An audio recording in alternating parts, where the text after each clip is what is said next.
I wonder if there are any questions, very briefly, for Minister Popovsky. No, I got Shorty. I see there are not. There is one. Yes. Very quick one. Thanks. Actually, I'm not going to be directed by you. I'm going to ask a question to the Pakistani gentleman. No, you're not. Yes, I am. Because it's the Media Freedom Conference, and you're not going to shut down questions about a censor. You censored me, sir.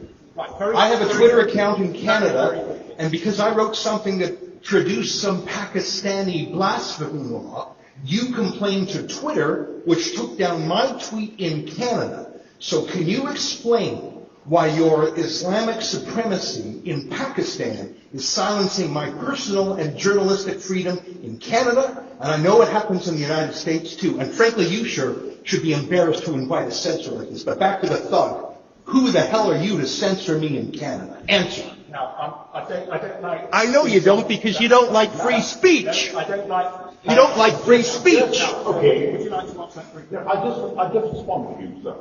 First of all, you want your sentiments to be respected. Just look at the tone and the manner you've adopted. Is that the correct way?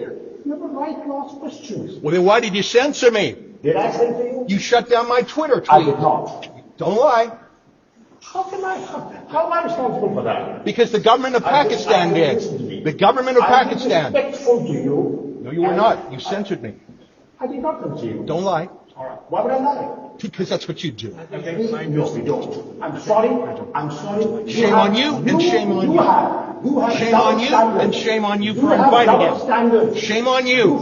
You censorious thug. You censorious thug. And what you call freedom, at times you are projecting certain sectoral agendas.